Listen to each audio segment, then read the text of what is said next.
명절 잘 보내셨습니까? 예. 명절 지나고 맞이하는 거룩한 성일 또 주일 오후 예배 오늘 참여하신 모든 우리 성도님들에게 주의 크신 은혜와 축복이 함께 하시기를 주의 이름으로 축원합니다. 제가 그 2월 달에는 새벽에 화요일 날 수요일 날 제가 말씀으로 섬겼고 그리고 오후 예배를 좀 부탁을 해주셔서 제가 시간 나는 오후 때에 와서 말씀을 지금 전하고 있습니다.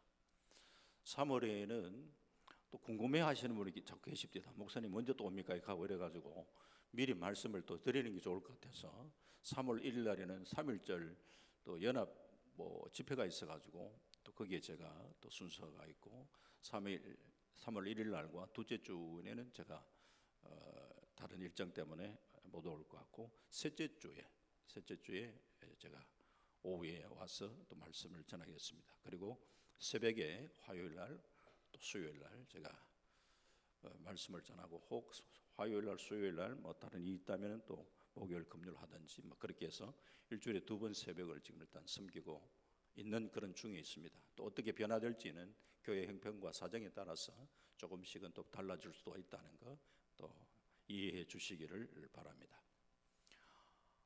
우리 성도님들이 이 찰스 코만이라는 그 여사의 경험담을 아마 들어보신 적이 있을 겁니다. 일단은 무슨 말인가 싶은데 들어보면 그거 들은 것 같다 막 그렇게 이해가 되실 거예요. 그녀는 1년 동안 애벌레가 나방이 되어 나오는 것을 쭉 관찰했습니다. 그런데 이 애벌레가 동그란 그 꼬치 안에서 조그마한 구멍을 뚫고 거기에 빠져나오는데 아주 몸부림을 치는 거예요. 나오려고 몸부림치는 모습을 관찰하다 보니까 너무 불쌍하고 안쓰럽고 안타까워가지고 내가 조금 도와주는 게 좋겠다 싶어가지고 가위를 가지고 그 조그마한 구멍에 이렇게 잘라주었어요. 그랬더니만 애벌레가 쉽게 이제 빠져나온 거예요. 이 일을 하고 뿌듯한 마음이 들었다는 거예요. 아이고 참 내가 그래도 이 애벌레가 나오는 힘들게 나오는 걸 내가 좀 도와주었구나 라는 생각을 하면서 하나님은 왜 이런 애벌레에게 필요 없는 그런 고통을 주실까? 왜 굳이 조그마한 구멍으로 그렇게 나오게 하실까라는 궁금증이 생겼다는 거죠. 그런데 계속해서 관찰을 해보니까 이 찰스 코만 여사가 봤는데 자기가 이제 과일로 딱 구멍을 이렇게 조금 더 넓게 했는 그 애벌레는 날지를 못하고 띠동 띠동 띠동 뒹굴뒹굴 하고 있는 거예요. 오히려 자기가 손을 대지 않았고 조그마한 이 바늘 같은 구멍을 뚫고 자기 몸을 흩어진간에 막 이렇게 나오려고 애를 쓰고 몸부림치고 기어 나왔던 이 나방들은 날개에 힘을 얻고 하늘을 나르기 시작하는 거예요. 애벌레 한 마리가 나비가 되어 날기 위해서도 작은 구멍을 빠져나오는 고통의 시간이 필요했던 겁니다. 그 구멍을 뚫고 나오는데 뚫고 나오면서 날개에 힘을 얻게 되고 그러면서 그 힘을 가지고 날게 되는 거예요. 하나님의 백성들이 신앙의 날개를 달고 훨훨 날아가기 위해서 때로는 하나님은 이런 잠시의 고난의 이 터널을 통과하게 하실 때가 있다는 걸 아셔야 됩니다. 그래서 이스라엘 백성들에게 오늘 우리가 잘 아는 말씀인데 광야를 통과하는 것이 이스라엘 백성들에게 필요했다는 거죠. 이스라엘 백성들은 기적적으로 350년, 430년 그들은 애굽의 노예 생활을 하다가 하나님의 기적으로 출애굽을 합니다. 그리고 홍해를 하나님의 놀라운 기적으로 건너게 됩니다.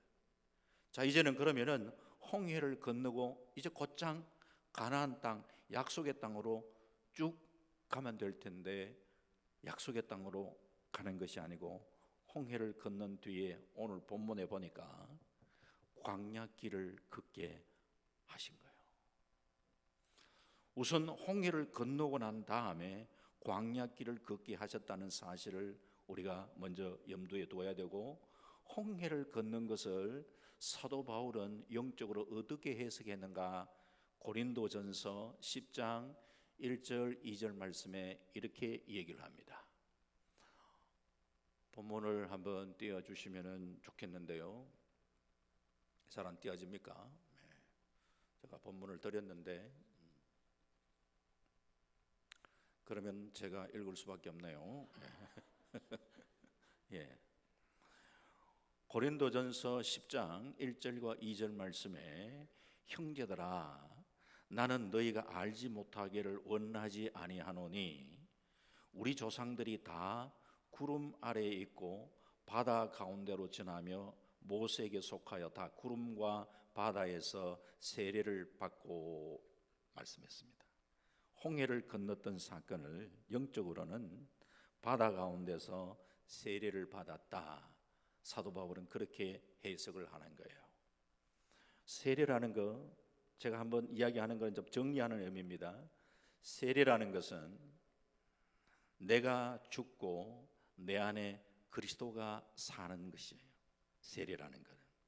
그래서 보통 물 세례를 베푸는데 좀 침례를 하면은 좀 의미가 조금 더 아마 더 강하게 느껴질 수 있습니다. 물에 완전히 확 사람을 잠그잖아요. 아무개는 이제 그 자아가 완전히 이제는 죽는다는 의미에서 물에 팍 잠갔다가 그리고 난 다음에 다시금 이렇게 건져낼 때에 예수로 말미암아 다시금 살고, 십자가에서 완전히 자기는 물에 완전히 이제 옛 자아는 물에 완전히 잠겨버리고 죽어버리고 이제 물에서 밖에 나올 때에 다시 이제는 살고 누구 때문에? 그리스도로 말미암아 사는 것. 세례라는 것은 내 옛 자아는 완전히 죽고 내 안에 이제는 그리스도가 사는 삶을 시작하는 거예요. 세례. 단순한 내가 예수 믿는 이제 재실씀 받은 표시로서 하나님의 자녀 되었습니다, 이런 의미도 있지만 세례라는 것은 내가 죽고 내 안에 그리스도가 사는 이 삶을 우리는 실천해야 되는데, 능력 있는 삶을 살아가는 그리스도인들이 능력 있는 삶을 살아가려면요 내가 죽어야 돼요. 내가 죽고 내 안에 그리스도가 사는 삶을 실천해 나갈 때에 능력 있는 삶을 살아갈 수가 있습니다. 그런데 세례만 받았다고 해서 여러분 어떻습니까? 대부분 다 세례 받았는데 과연 내가 죽고 내 안에 그리스도가 사는 삶이 그렇게 그냥 실천되느냐? 그냥 그게 실천되는 게 아니에요. 그래서 하나님께서는 우리에게 광야를 통과하게 하시면서, 광야라는 것은 광야 훈련이에요. 광야, 때로는 광야 학교라고도 이야기합니다. 광야 학교에 우리를 보내서 내가 죽고 내 안에 그리스도가 사는 것을 훈련시키는 거예요.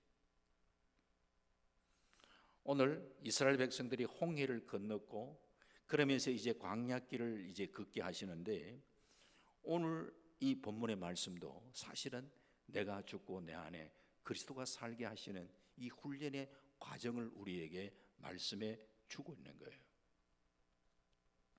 그런데 첫 번째 그들이 만났던 광야, 다름이 아니라 마라의 선물을 맛보는 사건이 오늘 본문의 말씀이에요. 이 말씀을 통해서 하나님께서는 우리에게 무엇을 말씀하고 무엇을 가르치시려고 하는가 하는 것을 잘 한번 이해할 수 있기를 바랍니다. 이스라엘 백성들은요 참 출애굽을 하면서 정말 하나님의 은혜 속에 신나게 이제 출애굽을 합니다. 그리고 홍해를 기적적으로 건넜을 때 그들의 감격은 이루 말할 수가 없습니다. 처음에는 절망을 했죠. 야, 이거 우리가 여기서 다 죽는가? 불평도 하고 원망도 했는데 하나님의 기적으로 홍해를 하나님이 확 갈라주셨는데, 그 갈라진 길을 걷고 그리고 건너고 난 다음에 이 바로 이 군대들은 확 물에 다 수장시켜버리는 이 놀라운 기적을 경험하면서 홍해를 건넜다. 너무너무 감격스럽죠. 그래서 오늘 출애굽기 오늘 그 15장 끝부분을 봤습니다만은, 그래서 출애굽기 15장에 보면은 모세의 노래라고 해서 홍해를 건넌 뒤에 너무 감격스러워서 하나님을 찬양하고 하나님께 영광 올려드리는 그 노래가 이 출애굽기 15장에 소개가 되고 있는 것이죠. 뿐만 아니라 출애굽기 15장에 보면은 이 모세의 누이 미리암이 손에 소고를 잡고 또 여인들은 어떻게 했느냐, 춤을 췄다고 그렇게 성경은 얘기하고 있습니다. 성경의 창세기부터 쭉 보다가 춤이 등장하는 최초의 지금 현재 말씀이 출애굽기 15장에 홍해를 건넌 뒤에 너무 감격스러워 기뻐서 막 춤을 추는. 지금은 보니까 안 보이시는데 우리 봉독교회도 제가 뭐 설교하고 때는 막 은혜 받고 하면은 신나가지고요, 제가 막 나갈 때에 목사님 하면서 춤추는 권사님 계셨어요. 요즘 못 보니까 안 보이시는데 우리가 누군가 막 짐작이 되시는 모양인데 막 하여튼 춤을 추고 우리가 실제적으로 구원의 기쁨과 감격은요, 이런 춤으로도 나타나야 되는 거예요. 그래서 우리가 너무 우리 예배가 점잖해. 점잖잖아요. 여보 다 보니까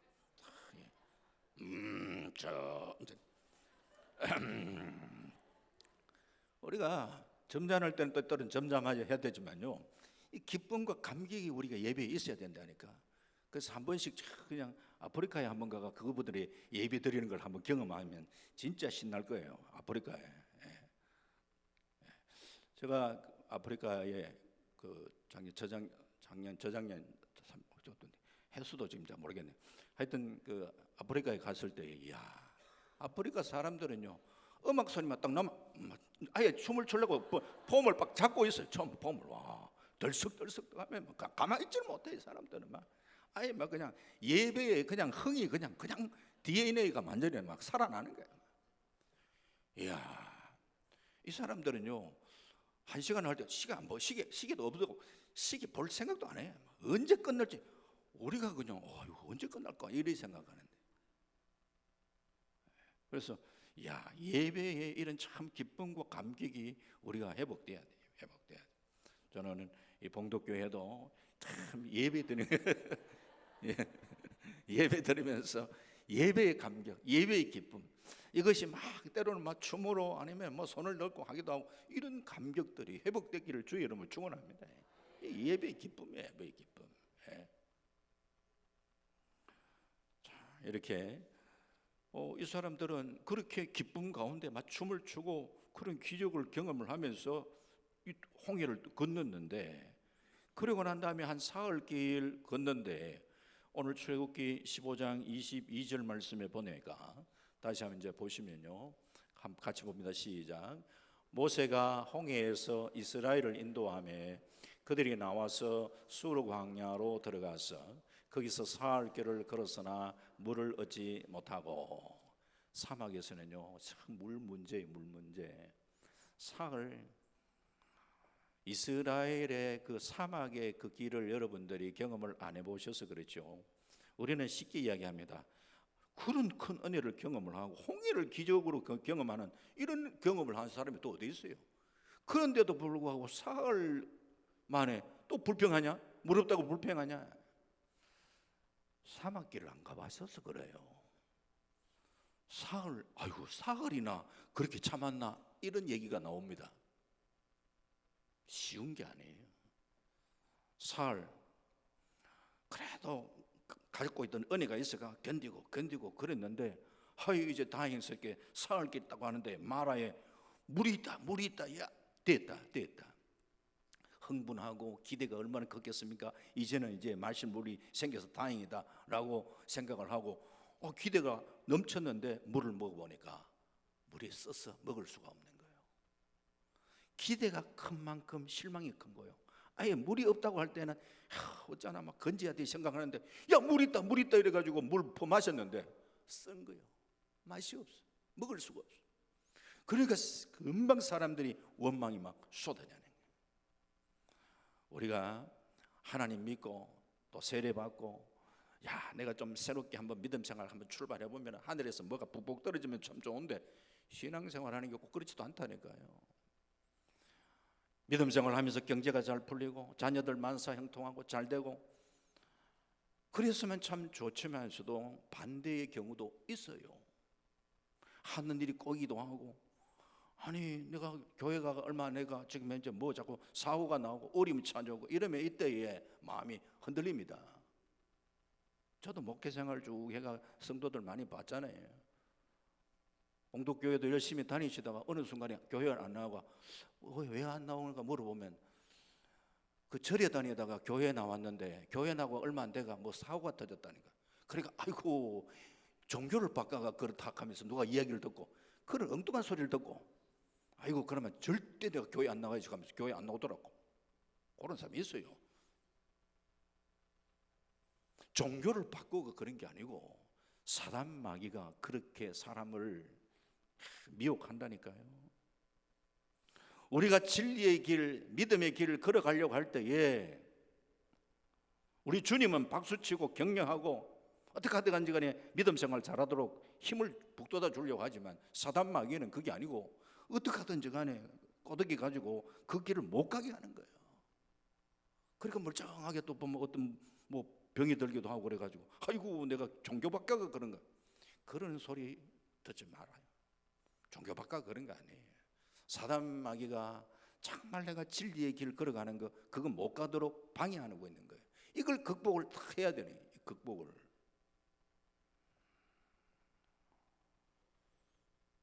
하나님께서는 여러분 분명히 하셔야 되는 것은 하나님은 당신의 백성을 가장 여러분 한 사람 한 사람마다 가장 최선의 길로 이끌어 가고 계시는 줄 믿으시기 바랍니다. 하나님은 나에게 당신의 최선으로 이끌고 계시는 그 신실하신 하나님을 믿어야 되는 거예요. 하나님의 섭리, 하나님의 뜻 다 우리가 어떻게 분별하겠어요? 하지만 하나님의 성품 가운데 신실하심, 하나님의 사랑하심 이거는 변함이 없는 거예요. 그래서 주의 뜻을 다 이해하지 못할 그런 순간이 오더라도 맞아, 하나님은 신실하시지, 하나님은 사랑이시지, 나를 이끌고 가시는데 가장 최선의 길로 이끌고 가고 계시는 이 믿음이 흔들리지 않아야 된다니까요. 그래야 우리가 조금 힘들고 어려운 순간을 믿음으로 극복해 나갈 수 있어요. 교회라는 것은요, 유형교회는 뭐 크고 작은 문제가 일어나기 마련이에요. 그 문제들을 우리가 잘 이렇게 믿음으로 잘 극복해 나가는 이 지혜가 우리에게 필요합니다. 스펄전 목사님에게 어떤 청년이 와가 목사님, 이 지구상에 정말 흠없는 한 교회를 소개해 주시면 제가 거기에서 멋지게 신앙생활을 하겠습니다. 스펄전 목사가 청년을 떡 보더만 그런 교회가 어디 있나? 없다. 그런 교회 있으면 내한테 소개해 달라 그래. 그러면서 스펄전 목사님이 청년 보고 하는 얘기가 혹시 그런 교회는 없지만 혹시 그런 교회 있다 하더라도 자네가 그 교회 가는 순간 그 교회의 완전함이 사라진다. 왜? 네가 온전하지 못한데 그 가가 그러면은 그 온전한 교회 그 버텨내겠고 그 가겠냐? 유형 교회는 크고 작은 여러 가지 문제들이 있지만 그걸 우리가 신앙으로 함께 같이 참 잘 극복해 나가는, 그러면서 함께 성장해 나가는 그 교회라는 거예요. 조금 어려면 아이고 교회가 뭐 이게 이런 게 이러면서 또 뭐 제일 쉬운 게 뭐 교회만 안 나오고 그게 그 수준이 낮은 성도예요. 오늘들은 그래도 여기는 그 보니까 뭐 거의 뭐 이 봉독교회 뿌리들만 다 많이 흔들리지 않으신 여러분 되시길 주의 이름으로 축원합니다. 내가 믿음의 거루터기가 되고 내가 교회를 지켜나가고 어려울 때에는 그렇게 기도하면서 참 내가 주를 찾고 의지하면서 내가 믿음으로 견고히 서리라. 내가 한 사람 한 사람이 더 견고하게 믿음 위에 설 일 생각해야 돼.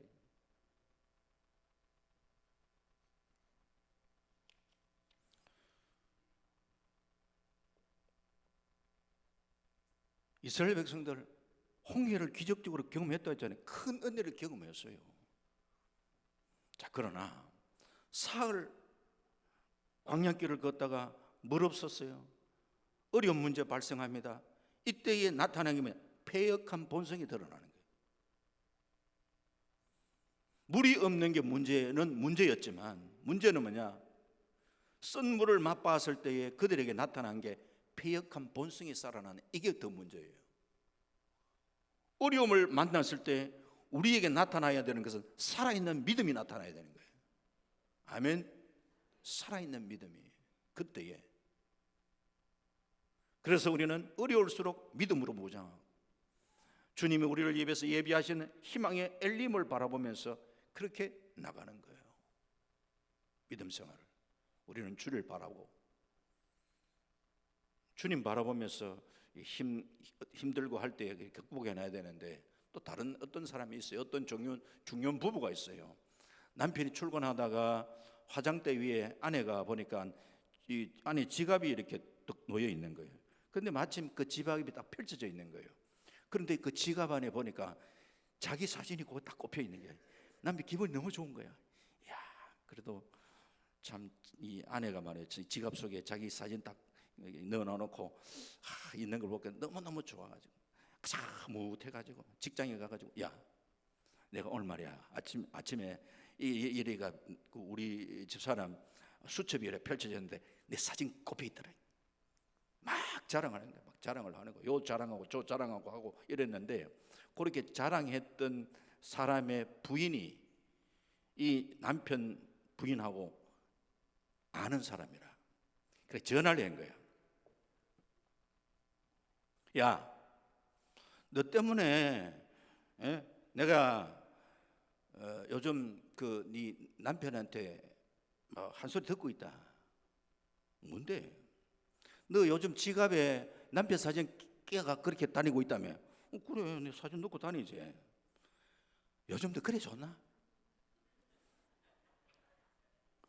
아니 그게 아니고, 내가 사진, 우리 남편 사진 그 지갑에 이렇게 끼워 놓는 거는 아주 힘들 때에 그 사진 꺼내 보면서 내가 이 인간하고도 이래 오래 살았는데 내가 어떤 힘든 일도 내가 뭐 못 견디겠나 하면서 쳐다본다는 거야.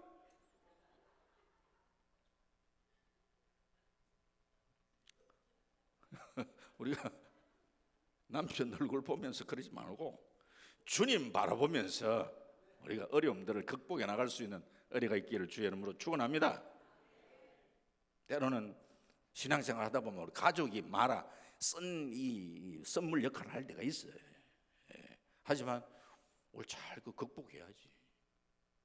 마라가 인생의 종착역이 아니고 우리를 위해서 지금 엘림이 기다리고 있는데, 그러니까 주의 때를 기다리는 신앙의 주의 때를, 요한복음 요즘 뭐 요한복음 새벽에 하잖아요. 주님은 자꾸 내 때가 이르지 않았다. 자꾸 내 때의 얘기를 하는데, 그 때는 십자가의 때를 이야기하고 주님 하나님의 때를 이야기하는 거예요. 신앙생활에 하나님의 때를 기다리는데 그냥 기다리는 게 아니에요. 기도하며 기다리는 거예요. 오늘 우리 홍해의 기적을 맛보았던 이스라엘 백성들이 사흘 만에 불평했던 이유는 사실은 기도가 습관이 안 되어서 그래요. 기도가.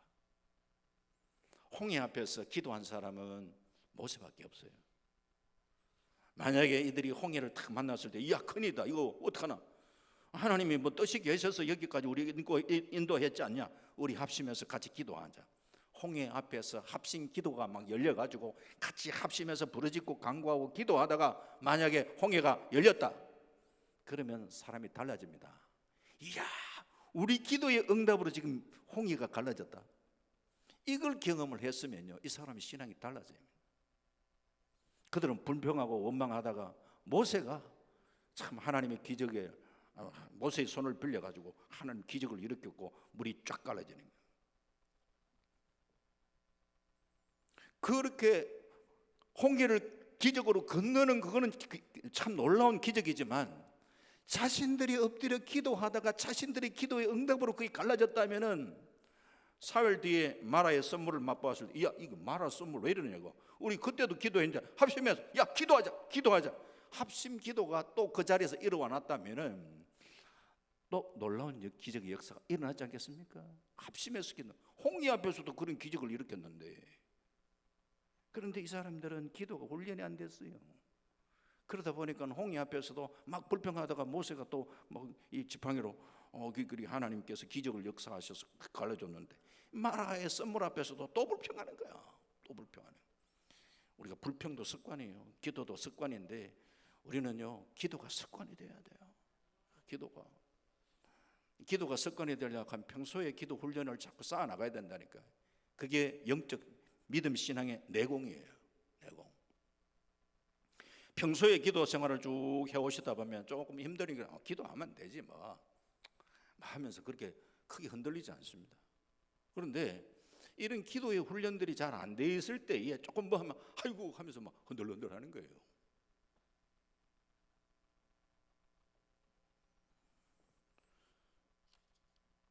그래서 우리가 어려울 때 다른 사람에게 기도 부탁도 필요하죠. 그것도 중요하잖아요. 기도 부탁을 하고 기도를 해줄 수 있는 분들이 있다는 것도 귀하고, 그와 동시에 더 중요한 것은 내가 엎드려야 돼. 그래서 내가 기도하고 내가 기도의 체험을 받아야 돼. 그래야 우리가 신앙생활에 담대함이 생긴다니까. 어떤 문제 생겨도 기도하면 되지. 지금 돌아가신 장로님, 공동교회 장로님 직접 저한테, 목사님 저는요 어떤 문제가 딱 생기면요, 제가 어려울 때에 하나님 앞에 진짜 간절히 매달렸을 때 하나님의 기도 들으셨던 거, 그거 내가 체험했거든요. 제가 어떤 문제가 딱 다가오면요, 그거 늘 생각합니다. 그러면서 저도요, 목사님 저 흔들리지 않습니다 하면서 진짜 특별한 문제가 딱 오면 기도하시는 거야. 이게 중요한 거예요. 그거는 본인이 한번 직접 체험하셨으니까 이게 삶 속에 이제 이게 자꾸 적용이 되는 거예요. 적용이 되는 거예요.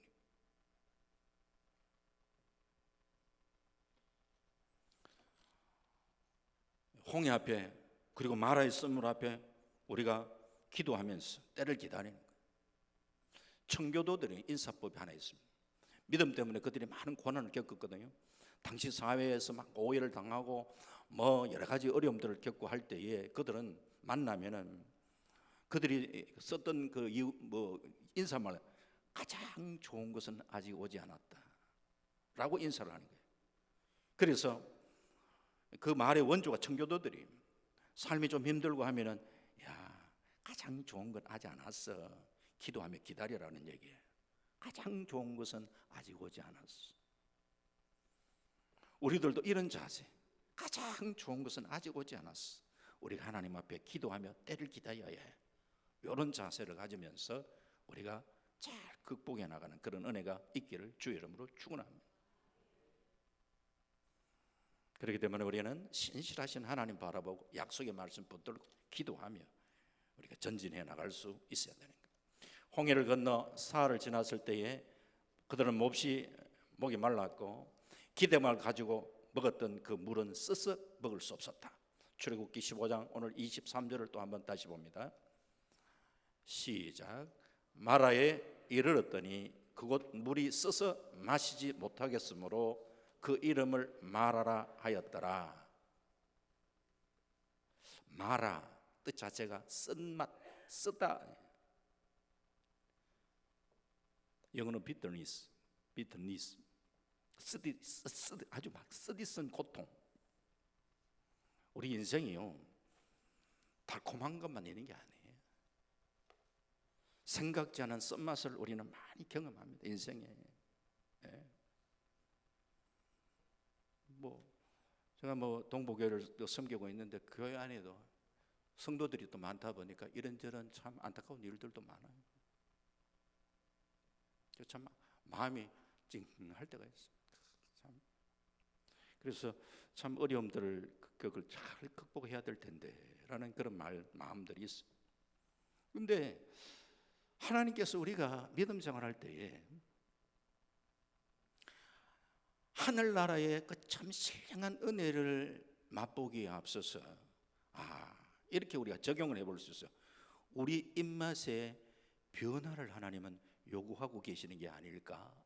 그게 무슨 말인가? 세상이 너무너무 달고 세상이 너무 재밌고 세상 맛이 너무 좋아. 아직까지 우리가 신앙생활에 깊이 들어가지 못한 거예요. 정말 예수님을 인격적으로 내가 만나고 난 다음에 주님과 더불어 교통하고 교제하는 기쁨과 즐거움이 내 안에 있다면은 세상 재미가 그게 밋밋합니다.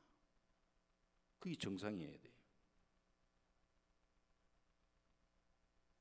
하나님께서는 내가 주님 안에서의 주님이 주시는 참된 감격, 참된 기쁨을 간직하며 살아가기를 원하시.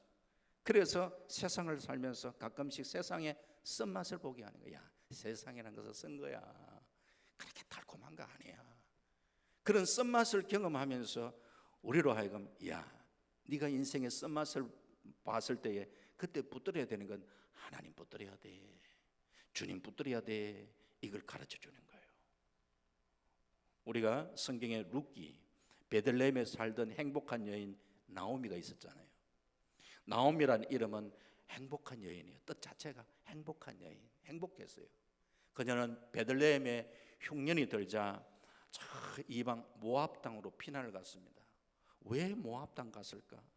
여러분, 혹 성지순례 하실 때 모압 지역 이렇게 돌아가지고 이스라엘로 들어가는 코스도 있고 하는데, 이 룻이 살았던 저 고향이라 하면서 가이드가 가르쳐주고 하는 그곳, 우리가 모압 땅 바라보면요, 지금도 기름집니다. 땅이 아주 그냥 기름진 땅이에요. 그러니까 곡식이 얼마나 잘 되겠어요. 이 나오미는요, 그 땅에, 베들레헴 땅에 먹고 살기, 기근이 들으니까 먹고 살기 힘들었지만, 이 나오미는 먹고 살기 힘들어서 나온 게 아니에요. 풍족했어요. 풍족한 생활을 하고 있어 기근이 들어도 뭐 그래도 거기에서 다른 사람, 없는 사람은 정말 힘들겠지만 있는 사람은 그래도 양식 구해가 먹으면 돼. 그러나 그래도 그 땅에 기근이 생겼으니까 좀 더 나은 곳 없을까 생각하다가 모압 땅, 저렇게 풍요로운 기름진 땅이 있는데 간 거예요. 힘들어서 간 곳이 아니라니까. 더 나은 곳이 없는가 생각하고 갔다는 거야. 우리 살다 보면 그런 경우 많잖아요. 좀 더 나은 곳 없을까 생각을 하다가 그렇게 가면 모압 땅을 갔어요. 그런데 그 땅에 갔으면 참 그 잘 살았으면 좋았을 텐데 남편을 잃어버리고 객지에서 자식 다 잃어버리고 참 불행한 여인이 되어서 그제서야 이제 여기서 어떻게 더 살겠냐 이렇게 고향으로 돌아온 거잖아요. 애친구들이 여인을 보고 수척에 있으니까 네가 나오미 아니냐, 나오미 뜻이 행복한, 네 나오미 아니야, 나오미 소리를 듣기도 싫은 게야, 네 행복한 여인 아니냐. 행복하기는 뭘 행복해. 지금 현재 남편이 잃고 아들도 딸이 잃고 네가 뭐 행복한 여인.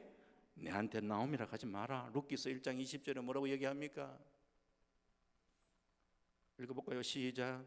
나오미가 그들에게 이르되 나를 나오미라 부르지 말고 나를 마라라 부르라. 이는 전능자가 나를 심히 괴롭게 하셨습니다. 여기도 마라가 나오는 거예요. 나 행복한 여인이 아니야. 너무너무 힘들어. 마라야 마라. 고통스러운 여인이 되어서 그렇게 베들레헴으로 다시 돌아왔는데, 그때의 고향으로만 돌아온 것이 아니라 인생의 경험을 하면서 그는 다시금 주께로 돌아온 거예요. 만약에 나오미 가족이 인생의 쓴맛을 맛보지 않고 그 모압 땅에서 잘 먹고 잘 살았더라 하면은 그냥 그걸로 끝나는 인생이에요. 그냥 이방 땅에서 잘 먹고 잘 살았다, 뭐 그거 어쨌단 말인가. 그래서 성경에 나올 일도 없어요. 가족들이 거기에 있어서 기근을 피하고 갔더니만 거기에서 너무너무 잘 돼가 잘 먹고 잘 살았더라, 그거 어쨌다는 얘기예요. 그냥 우리 인생이 그렇게 잘 먹고 잘 살았다 끝나는 이런 인생이 아니라니까요. 나오미가 위기를 만났을 때에 옛날 성전이 생각났고 기도의 자리가 생각났고 하나님의 말씀이 생각났고 다시 돌아가자. 몸만 돌아온 것이 아니고 그가 다시금 하나님을 찾고 부르짖고 매달리는 거예요. 그렇게 베들레헴으로 돌아왔을 때 하나님께서 놀랍게 간섭하셨고 그 이방 여인 자부 룻도 보아스하고 결혼해가 그의 후손 가운데 다윗을 낳는 위대한 축복의 사람으로 바뀌잖아요. 우리 인생도 마찬가지라. 스스로 하나님 앞에 돌아오지 못했을 때 하나님께서 우리 인생의 쓴맛을 맛보게 하고 그러면서 하나님을 찾게 하시는 거예요. 그럴 때 우리는 두 손 들고 주님 앞에 나와 주여 긍휼히 여겨달라고 그렇게 우리가 기도할 때 하나님은 놀라운 회복의 은혜를 우리에게 허락해 주시는 줄 믿습니다. 인생에 이르는 마라의 쓴물을 맛보았을 때에 출애굽기 15장 25절 말씀에 이렇게 말씀하고 있잖아요. 또 한번 같이 봅니다. 시작. 모세가 여호와께 부르짖었더니 여호와께서 그에게 한 나무를 가르치시니 그가 물에 던지니 물이 달게 되었더라. 거기서 여호와께서 그들을 위하여 법도와 율례를 정하고 그들을 시험할세. 살다 보면은 어려움도 있고 고통도 찾아올 수 있는데 우리는 그때 주님을 자꾸 부르짖어야지. 백성들은 원망했고 모세는 또 거기에서 부르짖었어요. 원망만 자꾸 하면은 이스라엘 백성들과 똑같이 되고요, 어려운 자리에서 기도하는 사람은 영적 리더가 되고 하나님의 쓰임받는 사람이 된다니까요. 하나님은 모세의 그 부르짖음을 들으시고 기도의 응답으로 이적을 베풀어 주셨는데 식순환을 해결하시는데 한 나무가지를 던져라 해요. 하나님께 지시하신 나무, 아무 나무나 던지는 게 아니에요. 레바논의 백향목 던지라고 이야기한 것도 아니고 향기로운 향나무 던지라고 이야기하지도 않고 돈다발 던지라고 이야기한 것도 아니고 금은 부화 던지라고 한 것도 아니고 지시하신, 내가 네게 지시한 나무를 던져라, 나무까지 던져라. 그랬더니만 쓴물이 단물로 바뀌더라. 이 나무가지가 의미하는 게 뭔가? 모든 거의 대부분의 주경학자들의 얘기는 바로 이 나무가지는 우리 주님의 십자가를 나타내 주고 있다. 예수님은 십자가상에서 다 이루었다 말씀하셨는데 인생의 때로는 쓴맛을 맛보았을 때 우리가 붙들어야 되는 게 뭐냐? 십자가 붙들어야 된다. 그때 주님은 우리에게 십자가를 통하여 위로와 평안을 우리에게 허락하신다. 옛날 동네 그 시골 아낙네들 우물에 물을 기르고 물동이 이어가지고 이렇게 가고 할 때에 지혜로운 여인들은 보면은 그 물동이에 나뭇잎을 몇 개 얹어가 간다는 거예요. 왜냐하면 출렁출렁 그러는 출렁출렁 물이 여기에 나뭇잎알이 몇 개 얹어놓으면 그게 조정이 되는 거예요. 물이 흘러내리지 않는다는 거예요.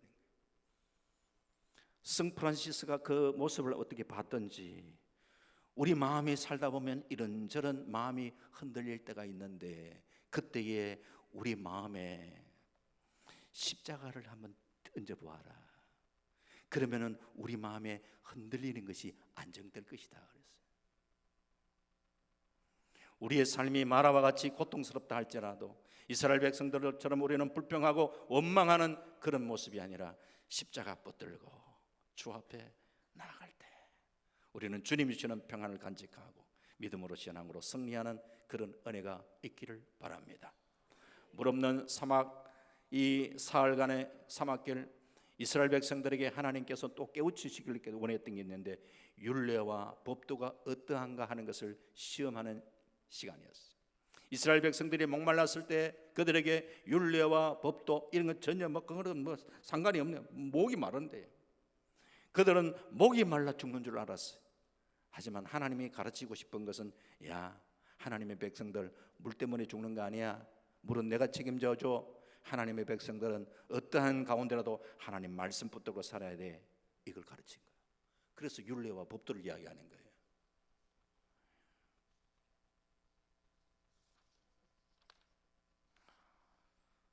그래서 솔로몬은 잠언서 3장 1절에 내 아들아 나의 법을 잊어버리지 말고 네 마음으로 나의 명령을 지켜라 말씀했고, 잠언 3장 8절에도 이것이 내 몸에 양약이 되어 내 골수를 윤택하게 하리라 말씀하고 있습니다.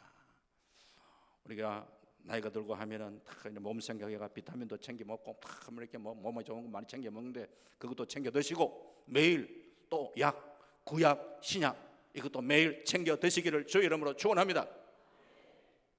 그게 우리 영혼을 살리는 거예요. 마라의 고통을 극복하는 비밀은 십자가를 붙드는 것이고 또 하나 말씀 붙드는 거예요. 순종하는 거예요.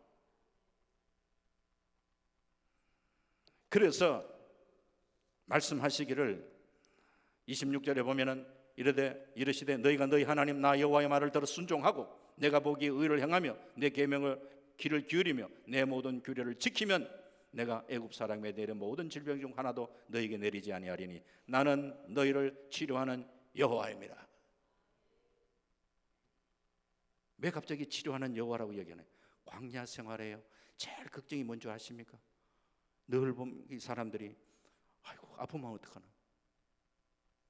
우리가 여기서 뭐 보면 아프면 병원 가면 되지 이러지만 뭐 병원이 어디 있고 광야에서 말이야. 아프면 어떡하나.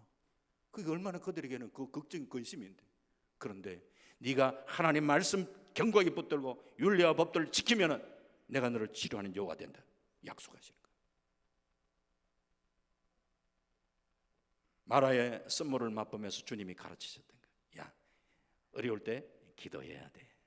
어려울 때 말씀 붙들어야 돼. 오늘 우리가 이 두 가지를 다 붙들고 견고하게 나아가면요, 마지막 27절에 보면은 그들이 엘림에 이르니 거기에 물샘 열둘과 종려나무 이런 거루가 있는지라 거기서 그들이 그 물 곁에 장막을 치니라. 마라와 엘림이 그렇게 먼 거리가 아니었어요. 하나님께서는 우리를 위하여 엘림을 준비하고 계신 줄 믿습니다. 마라를 지나면 얼마 있지 않아 엘림에 도착하게 됩니다. 때로는 우리가 힘든 순간 속에 십자가 붙들고 하나님의 율례, 하나님의 법도를 우리는 지키면서 나아갈 때에 여호와 라파의 하나님을 우리는 경험할 뿐만 아니라 오늘 주님께서 우리에게 최종적으로 이끄시는 이 엘림의 놀라운 축복을 누리시면서 여러분 모두가 믿음과 신앙으로 승리하는 아름다운 삶을 살아가시는 저와 여러분 다 되시기를 주님의 이름으로 축원합니다.